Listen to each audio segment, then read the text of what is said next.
The next morning, like every second Monday morning, until he says otherwise, I have an appointment with the nurse. Yeah, pedophile ass. They allowed me to skip part of my first class in the morning. I don't feel any shame in skipping the rest of it either because I'm lazy. But rather than being unthankful, I get to miss world history. Instead, I feel dread when I think about these appointments. I wake up at the normal time anyway and wash myself in the bathroom that shit with Kimchi tidying my sleepy, disheveled hair. I quickly get dressed and put my laundry in the basket. I pack up for the school day. I have all my homework done like usual because I'm a nerd, so I have a bit of free time now. There's no point in going to class for 20 minutes before I have to leave, so I just stay in my bed and read a book until it's time to go. The door to the nurse's office opened, which is unusual. I enter while knocking to announce my arrival. Looking on his computer screen, he motions me to take a seat with his friendly hello. Steven wakes up from a piping hot cup of coffee on his desk. I've never seen a doctor actually drink coffee while examining you. I mean, this is at a school, so I guess it might be different, but whatever. It's probably not his first today anyway. How are you feeling on this wonderful morning, Sal? I'm alright. I think it was cold yesterday because of the rain, so I woke up feeling a bit groggy. You too, huh? Quite a few kids got caught out on an umbrella. So we've been spending time handing out masks and curing sniffles. Alright, today's test day. Give me your arm. I extend my left arm towards him, keeping my face expressionless. The nurse ties a rubber tourniquet around my bicep with practice movement and briskly goes about his business. I don't think anyone else really likes getting stuck with needles, but I kind of got used to it because, I get impaled by needles all the time. Once that's done, a blood pressure check follows, then a checklist and questionnaires to go through. The nurse nods and scribbles to my answers as he answers the questions that he asked me, whatever. Alright, now let's have a listen now. I buttoned my shirt and put it neatly on the back of the chair I was using while he puts on his stethoscope. I know by heart the order. I know by heart. I don't know if that was a pun. Was that a pun intended? Whatever. I know by heart the order of places where he's going to listen to my lungs and heartbeat. I adjust my breathing to be even and deep without him even asking. It's become routine now for both of us. It's funny that this is pretty much the only time in one's life when you really have to concentrate on breathing and nothing else. It's always amused me. The nurse lifts his cold stethoscope from my chest and places it a few inches lower and listening again. The contact of the metal makes me flinch on reflex even though I was expecting it, because it's colder than a woman's heart that's been eating ice cream. He throws his brow, and I can't tell if it's because he's unhappy or if he's trying to pick up something specific out of my complex multitude of irregularities in my heartbeat. Is there something wrong? Please don't talk. I should have become more anxious. The nurse is nice, but I can't help disliking these mandatory checkups because I kind of hate all medical appointments in life. I go to a doctor's appointment like maybe once every 18 years. He finally lifts the circular metal plate from my chest and allows me to talk again. Everything seems to be fine. Are you feeling alright yourself? I suppose I was out yesterday when it was raining. Yeah, I felt a little bit under the weather. Maybe I caught a cold. Were you with Emmy? She came down with a cold too. My people told her to stay in bed for a day or two. Really? I mean, I was with her, but I didn't know she got sick. I guess it was a dumb thing after all, for her to go out in the rain like that. Yeah, well, let's put that aside. Everything seems to check out for you. But remember to be careful. Of course, I really want to go back to the hospital. He catches something, maybe repressed terror, I don't know, in my voice and glances up from some papers he was looking at. Hey, don't worry. At this stage, it would take a huge crash in your condition to get you re-hospitalized. It doesn't really assure me, but grumbling about him won't really make a difference, so I quietly leave. Walking along the corridor from the auxiliary building to the main school buildings, I encounter a young nurse. She smiles and we pass each other. The lobby is empty because classes are still going on, and I can hear them from behind doors. I look at my watch and I don't really want to go back to class, so I'm going to go to the roof and have a little extra long lunch break. Emmy promised me she'd bring me some food today, but she's sick, so it's not going to happen, so I go to the roof anyway. I climb the stairs and I feel oddly liberated. Maybe because I had lost weight, or maybe I'm in better shape, because when I came here I was like a couch potato, but now I'm almost normal. What was that? It's like someone was shrieking for onions. I push open the squeaky door at the top and step into the sunlight. The chain link fence allows for a grand view over the treetops, all the way to the gray silhouettes of downtown further away. The dreary river of yesterday is just a memory now. The silvery blue sky seems to be a mere arm's reach away. I forget for a moment that I'm in a bad mood. The warmth of the sun soaks through my bones, making me drowsy and lazy. The bell rings for lunch break, starting me back into reality. But bitches, I'm already taking my lunch break. Soon afterwards, the quad below me burst with life. Suddenly, students pour out the doors like rabbits out of holes, intent on enjoying lunch at the quad and the lush gardens in this perfect weather. When I hear the door to the stairway being pushed open, I don't even bother turning around because I know who it is. The intruder starts coming towards me with uneven footsteps, the little riverstones of the roof covered with rattle and crunch underfoot. The footsteps stop a few feet behind me, followed by silence. I look upwards into the glowing eye of the sun, absorbing its warmth with my whole body. What are you doing? I turn around out of curiosity at her first words. Behold, the slim, awkward figure of Rin Tuzaki. She looks very much like herself today. Her hair is maybe a tad bit messier than usual, as if she just got out of bed. Because she probably just did. But if Emmy is sick, how did she get dressed? I don't know. She stands up with her weight shifted onto one foot, looking at me with mild curiosity, as if I was somehow on display. Hey, I'm not some man meat you can look at and observe. Well, I guess I can find it. For you, I will be fine. I don't know, just spacing out, I guess. What about you? Amy promised food. We usually eat here.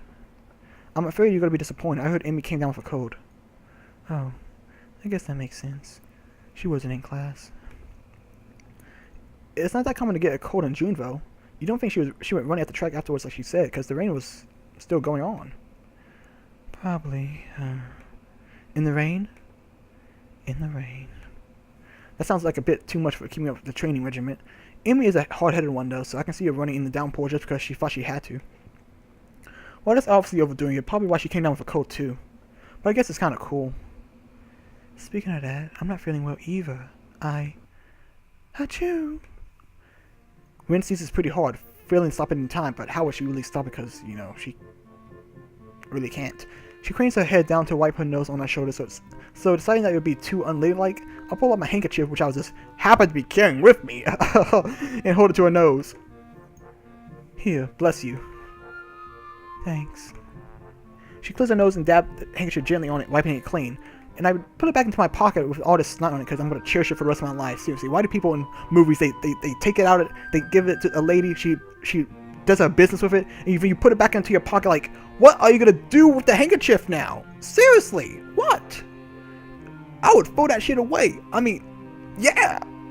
Oh, why didn't she throw it away? Is it ungentlemanlike? Shit.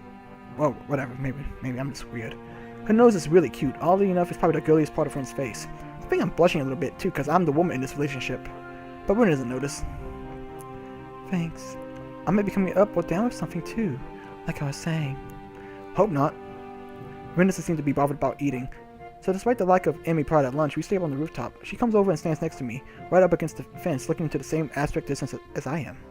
Nobody seems to be coming up upon the intruders with this calmness either. It's quiet. It's quiet. It's quiet and peaceful. What does one do on a lunch break if not eat?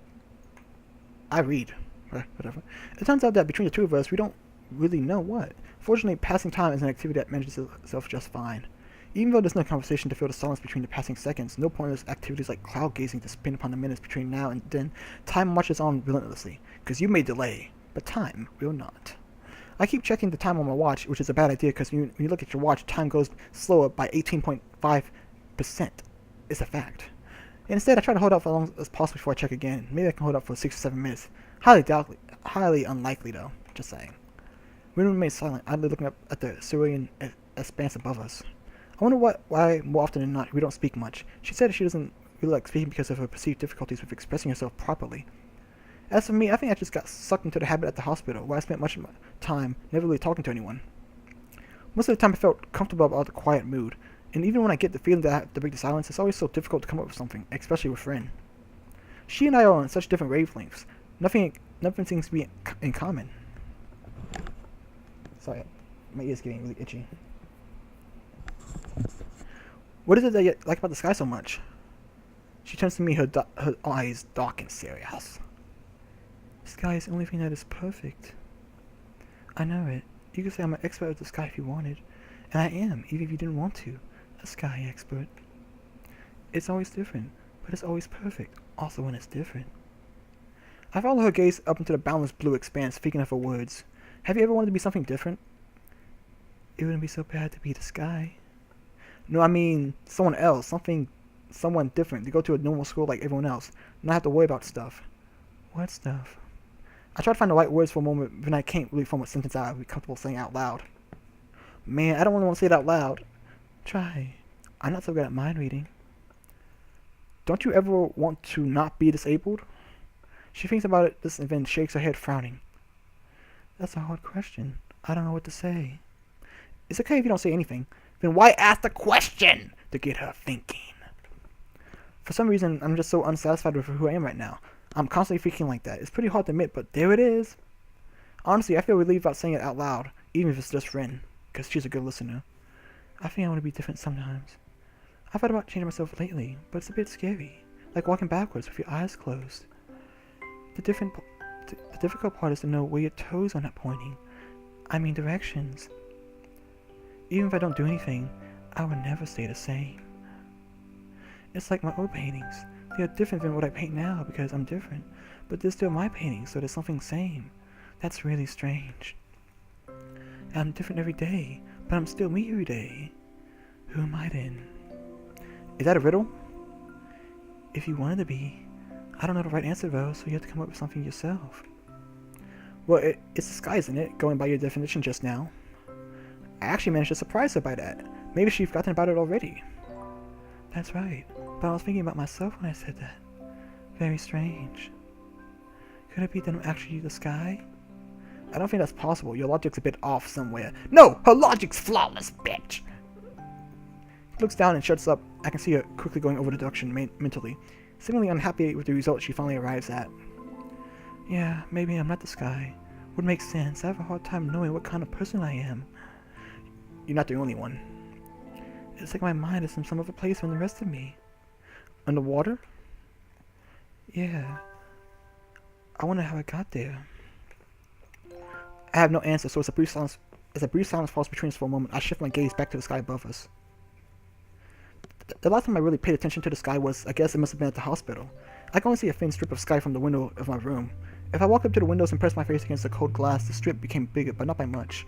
The sky made me feel sad and lonely, a reminder of the world on the other side. I wonder if there is another world beyond the sky we see from up here on the school's roof as well. I can't stop comparing life at Yamako to my hospitalization, but I really should. I'm not there anymore. Not physically, but mentally I am, though. The narrow sky from the window of the hospital room, the faces of the doctors, the faces of my parents, the off-white walls everywhere, Awaniko's letter echoing the words she never said, they are things of the past now, even though it happened just yesterday, but that's technically the past. I wish I could fit everything up into... Someone's walking a dog. I wish I could figure everything up until now, and that time would stop completely. There would only be me, Rin, the sky, an eternal lunch break on the roof without lunch, perfect, unchanging, and forever. I'm not sure if I like or hate the school. I could have gone to a normal school if I wanted, but I chose to came here. Why? I just decided I would, kind of like melon or plum jelly. Do you think it was a good idea? I mean, there are a lot of good things about this school, but I think there are bad things too. That's true of everything, though. I know. I kind of collect people, because they're interesting. People here are really amazing, most of them, but not all. Some people can't take it. They hurt too much. It gets really bad sometimes, you know. They hurt. I wonder if you like that too. I hope not. I don't like things like that. Hey, I'm not your case study, and I'm not gonna give up and die or anything. Anyway, I meant more that this place is too distant from the real world. What's the real world? Everything out there are real people with normal lives that fit together like a puzzle. You don't think we aren't like that? Real people? Maybe we aren't. Well, no, we aren't. I just meant that it feels like we're the leftover pieces. Rin thinks for a while, her almond-shaped eyes narrowing as she bites her lip a little bit, like a child. I hear you call my name, and it feels like home. I'm sorry. Is it hard to be disabled? Her question earns a dry chuckle from me. You tell me. You've been in this business a lot longer than I have. She thinks about this for another while. I don't really feel that disabled. I mean, I do pretty much everything differently, but it's not that hard. I can always practice. I started to practice food things this year. I think I want to learn how to cook in a real kitchen someday. Yes! My girl, you cook some pasta! Some pasta with ranch? That could be delicious. I'll try anything you cook. Minus hot dogs. I don't really like hot dogs. That's amazing, but I don't think it's just a state of mind. Maybe not to you. I have no idea. I have no counter to that, so I concede by falling silent. The situation is making me more and more confused. I know what I want, but I don't know how to reach it. Rin seems to believe that she can simply will herself to be into any shape she wants to be, but can't decide what she wants to be. Does she want to be a bird or a butterfly? I think in the end, I'm not really that happy with who I am either. But that doesn't mean I regret being who I am. That's the thing that's wrong with you, Sal. I only started to process that rather blunt statement before Rin suddenly hugs me. What are you doing? I've never been hugged by an armless girl before. To be honest, it's not really a hug. The awkward way she presses her body against me and the lack of embracing arms makes it feel like she fell on top of me. But the warmth of a warm hug is still there, a real hug, and that's how I recognize it is for what it is. I'm hugging you, Sal. I know that, but is it wrong? I thought this is what you're supposed to do. I'm not really used to this kind of thing. The first time Amy hugged me, I got surprised and kicked her in the stomach. I can kick pretty hard, so she hasn't been hugging me lately. It's not wrong. Just no, it's just me. Things are a bit hard for me for the time being. I can't seem to react to anything properly. Really? So is it hard being disabled after all? I guess she has me cornered there. I don't have the energy to start arguing against it, but I feel like I'd say something. Well, I know it's not hard. I feel it's just me overthinking things. I really wish I didn't feel so sorry for myself all the time. I wonder if I always this fragile, or did I become this way after the accident? Nothing has really truly shaken my world like this before. Rin presses her cheek against me tightly. I can feel the warmth of her body close against me. Her body temperature feels really high, as if she's been absorbing the sunlight into her like a sunflower and sharing it with me. Or perhaps it's a natural state for her. It's the most comforting thing I've felt in a long, long time. Wow, your hobby really does sound really weird. It's like a drunken percussion orchestra. Please don't say stuff like that. I get very uncomfortable. Hey! Awkward hugs are the best thing in life. They're also the only hugs I can actually give to people. Awkward hugs. I laugh at a comment anyway in an attempt to ease the tension. It sounds a little bit too forced. Man, I'm sorry I'm such a mess and a little bitch sometimes. It's okay. It's the best part of you. She understands I'm a bitch and she loves me for it. Oh, I'm so disappointed with this main character. Hearing that doesn't make me happy. She breaks off the hug and settles down. An awkward silence falls upon us like a blanket. Me feeling embarrassed by myself and Rin trying to arrange her expression to something she likes. One last time I glance upwards. This rooftop is really great. It's like I'm just a little bit closer to the sky. I know a better place, but we can't go there on lunch break. I can take you there some time if you want. The bell rings for the beginning of the afternoon classes and Rin stands up to make her way downstairs. I don't hurry after her, deciding to stay up here for just a little while longer. Thanks for the hug. Thanks for not kicking me. After Rin leaves, I finally let tears roll down my cheeks and cry for my condition for the first and only time in my life. Then I cast away that hollow person lying on the hospital bed forever.